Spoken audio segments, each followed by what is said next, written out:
The primary purpose of the event was to raise awareness of Codex Alimentarius, which is a piece of global directive that very, very few people are aware of. They're certainly not aware of the potential implications that it has. And although Codex Alimentarius Commission is not exactly established law, what it does is it establishes global guidelines which are then enforced by the World Trade Organization, the World Health Organization, and effectively become regulation and directive, and therefore the other trade associations and trade areas like the European Union, the Asia Pacific, the League of African Nations are all expected to apply. And the Codex Alimentarius Commission tried to implement the Codex Regulation Directive in the US back in 1994. But fortunately, the people actually realized what was occurring. The campaign was actually led by the Whole Food stores. It's a chain of stores that runs right across America, and obviously by the name, they sell Whole Foods. They realized the threat, and so they campaigned and got people to hit the streets, right to their congressmen, right to their senators. And these people realized that if they didn't do something about the Codex threat, then potentially they were going to be not elected next time round. So a piece of legislation was introduced called the DSHEA legislation, the Dietary Health Supplement Education Act. Sorry, Dietary Supplement Health Education Act.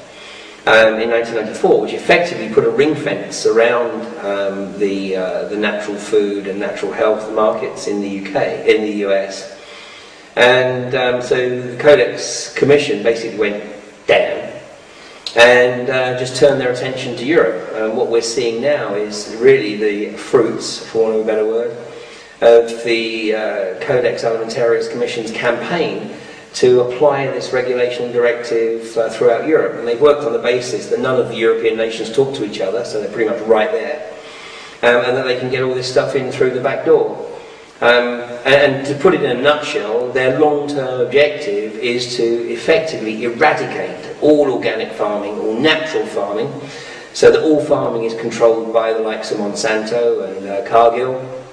And in the worst case scenario, we'd have a situation like exists in Iraq right now, where 2 years ago the US government was manipulated effectively by Monsanto into forcing the fledgling Iraqi government to introduce law which prevented the Iraqi farmers from saving their seeds.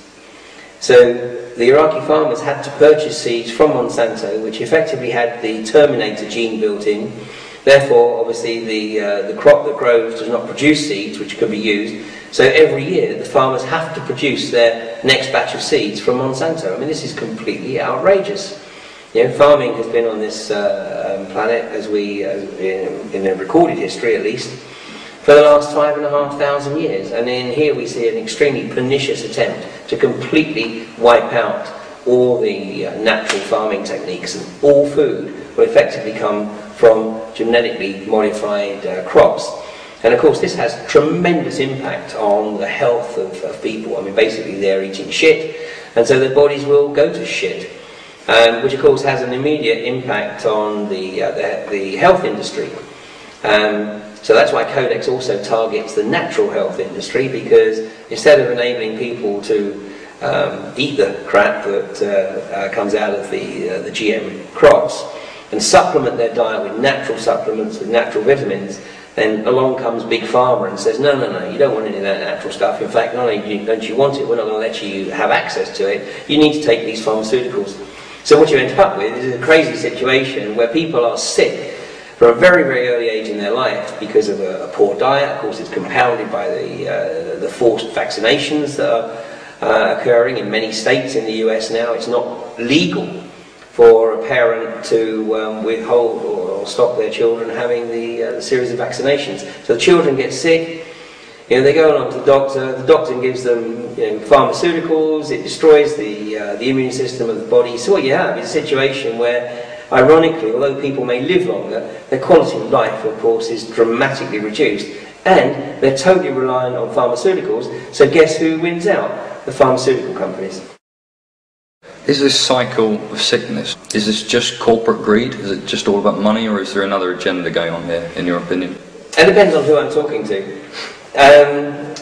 certainly on one level, there's no question, it's corporate greed, absolutely. And this is indeed very well documented in this excellent book, which is now 24 years old, called Corporate Crime in the Pharmaceutical Industry. I mean, it is without any shadow of doubt the most corrupt industry. Now, don't get me wrong, I'm not totally anti, the pharmaceutical industry. I mean, if it wasn't for the pharmaceutical industry, my 5-year-old son wouldn't be here now. But, it's everything in balance, and it's about choice. What we have is the corporate pharmaceutical industry trying to completely eradicate choice, and they want to be able to dominate. And the reason they want to be able to dominate is because it's mega bucks. I mean, back in 2002, the top 10 pharmaceutical companies, the profitability of those top 10 companies was greater than the profitability, the combined profitability of the other 490 companies in the Fortune 500. I mean, this is big, big business. And to just put it in perspective, the chairman of Pfizer in 2002, his compensation package in that year was $74 million. I mean, this is obscene. It is completely obscene.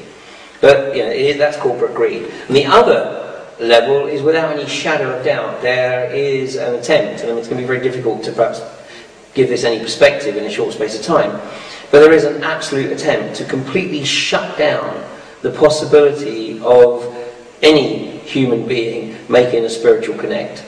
I mean, we have long known about the spiritual connect that kicks in around about the age of 40.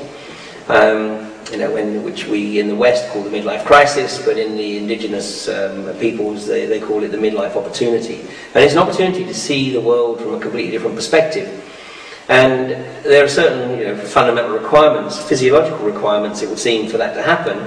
And these guys want to make sure that that physiological trigger effectively is neutralized, and that people are kept locked into the physical, secular, empirical world of slavery, financial slavery, consumerism slavery. I mean, a consumer society needs consumers, and it needs relatively healthy consumers, healthy enough to do the work so that they can earn money so that they consume, but not that healthy that they don't need pharmaceuticals.